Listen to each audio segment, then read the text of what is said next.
तो गाइस मैं हूं अंकित और आप देख रहे हैं रेसलिंग फैंस नेटवर्क एंड शुरू करेंगे भाई हम लोग सबसे पहले रोमन रेंस की ड्राइंग पावर देखते हुए। कहते हैं ना कि last biggest mega star WWE के रोमन रेंस हैं, ऐसे ही नहीं बोलते हैं भाई। रोमन के आने से मंडे नाइट रॉ की दशा ही बदल गई। पिछले हफ्ते के मंडे नाइट रॉ के एपिसोड की व्यूअरशिप कितनी आई है वो मैं आपको बताने जा रहा हूं। एंड कहा जा रहा है कि Netflix has revealed that last weeks यानी कि 2 फरवरी वाला episode of Monday night raw Drew over 3.1 million viewers. And ये जो व्यूअरशिप आई है ये आखिरी बार आई थी जॉन सीना के फाइनल मंडे नाइट रॉ के एपिसोड में। सेम एग्जैक्ट नंबर्स आए थे। जॉन सीना का आखिरी मंडे नाइट रॉ का एपिसोड एंड रोमन रेंस का भाई ये रंबल जीतने के बाद का पहला मंडे नाइट रॉ का एपिसोड, दोनों की व्यूअरशिप बिल्कुल सेम है। सोच लो, जॉन सीना रिटायर हो रहे थे, बिल्कुल आखिरी एपिसोड था उनका, एंड रोमन रंबल जीत के पहली बार आए। तो ये है इंपैक्ट रोमन रेंस का। लोग बहुत ही इजीली डिनाई कर देते हैं कि कहाँ कोई व्यूअरशिप रोमन भी नहीं लाता है, देख लो 2018-19 निकाल के। लेकिन फैक्ट वाली बात यह है कि रोमन की अब जो प्रेजेंस ही है वो देख के ही लगता है कि ये सो मस्ट वॉच है। मैं देखता हूँ भाई कि मेरे खुद के सब्सक्राइबर्स भाई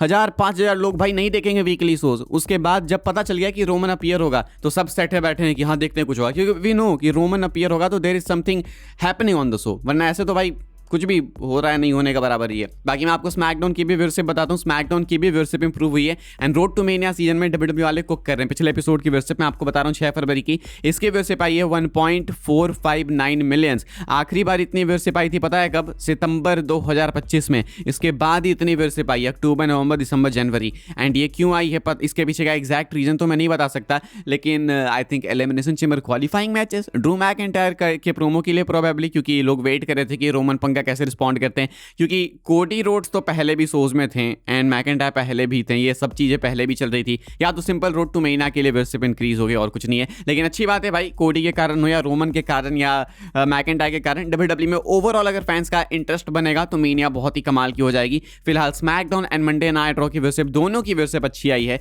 and Roman Reigns again prove हो चुके हैं कि वो है लास्ट नेडल मूवर। आगे बढ़ते हम लोग बात करते हैं ब्रॉन ब्रेकर की। ब्रेकर एक्सपेक्टेड है कि वो रेसलमेनिया मिस करने वाले हैं। जी हाँ, अभी ब्रेकर को लेकर नेगेटिव अपडेट्स ही निकल के सामने आ रही है। इंजरी हो गई भाई तो उसके बाद तो सब कुछ ही नेगेटिव है वैसे।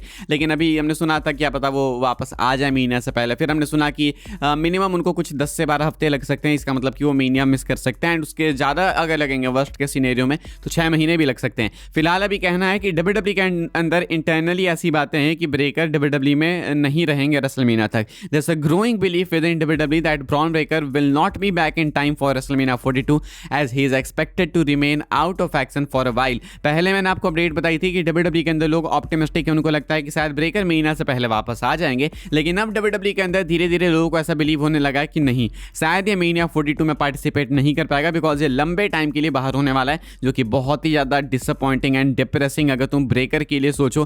करियर यहाँ से इनका बूस्ट ही होने वाला था, सब कुछ सही चल रहा था भाई, लेकिन अचानक से ये इंजरी आ गई एंड वो भी ऐसे टाइम पे आई है जहाँ पे कोई नहीं इंजर्ड होना चाहता है मेनिया में। ऐसा भी नहीं कि कोई रैंडम मैच मिलने वाला था ब्रेकर को, एक मैसिव मैच ही मिलता। कम से कम इनको मैच मिलता भाई तो सेथ रॉलिंस के साथ में मिलता, वरना ओरिजिनली तो इनके लिए क्या क्या प्लान्स था। अगर सेथ इंजर्ड नहीं होते तो शायद हो सकता था ब्रेकर आगे जाके वर्ल्ड टाइटल के लिए सेथ को चैलेंज करते महीना में, फिर बहुत कुछ हो सकता था ना, काफी पॉसिबिलिटीज थी। लेकिन ये सब कुछ ही खराब हो गया। एक तरफ ब्रेकर एंड पंक का भी मैच महीना के लिए पिच किया गया था, बट अभी फिलहाल ब्रेकर इंजर्ड हो गए हैं भाई एंड डब्ल्यूडब्ल्यूई वाले भी अब ऐसा मान रहे हैं कि मुश्किल ही है आना इनका महीना से पहले।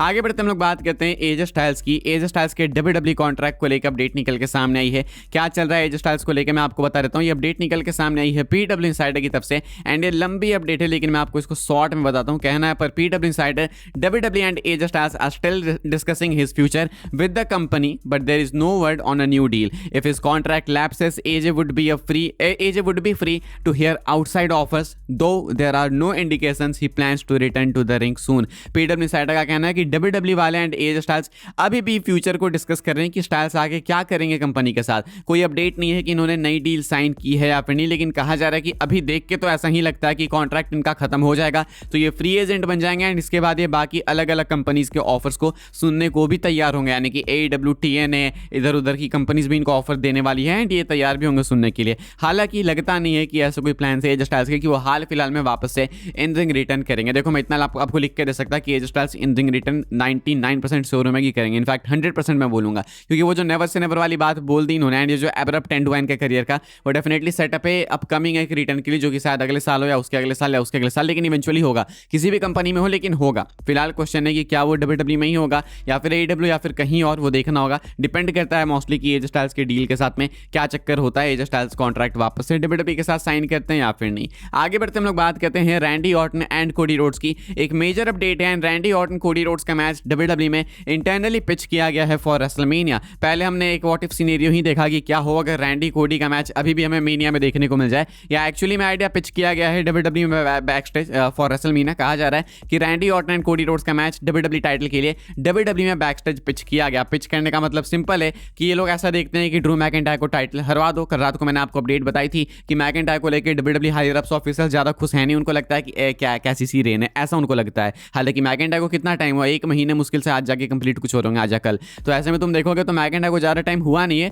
फिर भी WWE वाले उन पर होप्स ऑलरेडी लूज कर रहे हैं। एंड कहना है इनका कि हम कोडी ऑर्टन का मैच महीने में करा सकते हैं टाइटल के लिए, तो इसके लिए एक ही रास्ता है, इसके अलावा कोई रास्ता नहीं है कि आप कोडी ड्रू का मैच करा दो एलिमिनेशन चेंबर में, यानी तो उसमें जेकब को भी ऐड कर दो, एंड वहां पे आपको कोडी को जिताना ही होगा मैच, कोडी चैंपियन बनेंगे तभी जाके रैंडी ऑर्टन चेंबर जीत के उनको रेसलमेनिया में चैलेंज कर पाएंगे। अदरवाइज इसके अलावा ऐसा कोई रास्ता है नहीं कि कोडी ऑर्टन सेटअप किया जाए। तो समझ जाना, अगर कोडी रोड्स मैकिंटायर जेकब फार्डो का ट्रिपल थ्रेट या कोडी रोड्स ड्रू मैकिंटायर का सिंगल्स मैच एलिमिनेशन चेंबर के लिए कंफर्म किया जाए, तो समझ जाना कि मेनिया में किस डायरेक्शन की तरफ ये लोग जाने वाले हैं। आगे बढ़ते हैं भाई, हम लोग बात करते हैं अगली अपडेट के बारे में, जो कि अपनी आखिरी अपडेट है, एंड ये रोमन रेंस सीएम पंक को लेके एक बहुत ही मेजर अपडेट मैं आपको बताने जा रहा हूं भाई। फिलहाल देख के लगता है कि सीएम पंक रेसलमेनिया में अपनी टाइटल शायद रिटेन कर सकते हैं। एक्चुअली WWE में पिच तो फिलहाल यही किया गया है। मैं आपको बता देता हूं क्या है ये अपडेट। ये अपडेट निकल के सामने आई कल रात को, एंड मैंने कल से ही सेव करके रखा था ताकि मैं आपको बता सकूं। तो फिलहाल ये अपडेट निकल के सामने आई है कि as of now there is a split within WWE।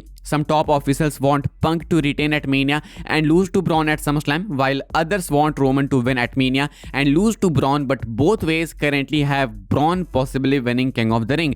कहना है कि WWE में बीच से एक फाड़ हो गई है, यानी कि बीच से ना एक स्प्लिट हो गया है, एंड कुछ हायर अप से जो कि चाहते हैं कि सीएम पंक रेसलमेनिया में टाइटल रिटेन करें, उसके बाद ब्रेकर के अगेंस्ट टाइटल ड्रॉप करें समरस्लैम में। एंड एक तरफ कुछ हायर अप से जो कि चाहते हैं कि रोमन रेंस रेसलमेनिया में टाइटल जीतें, एंड उसके बाद वो ब्रेकर के अगेंस्ट ड्रॉप करें समरस्लैम में, एंड ब्रेकर समरस्लैम की अपॉर्चुनिटी अर्न करेंगे किंग ऑफ द रिंग जीत के। तो अब रोमन जीते चाहे पे सिर्फ रेसलमेनिया में या सीएम पंक रिटेन करें, the most possible scenario is कि ये लोग समरस्लैम में जाके ब्रेकर के अगेंस्ट टाइटल अपनी ड्रॉप कर देंगे। लेकिन क्वेश्चन है कि ये जो हायर अप्स के बीच में डिवाइड है, क्या अगेन ये ट्रिपल एच वाले बैकस्टेज हीट की तरफ इंडिकेट करता है? क्या ट्रिपल एच वाली जो साइड है, triple H, Bruce पिचर्ड, Cody Rhodes, ये लोग जो हैं, क्या ये चाहते हैं कि सीएम पंक टाइटल रिटेन करें?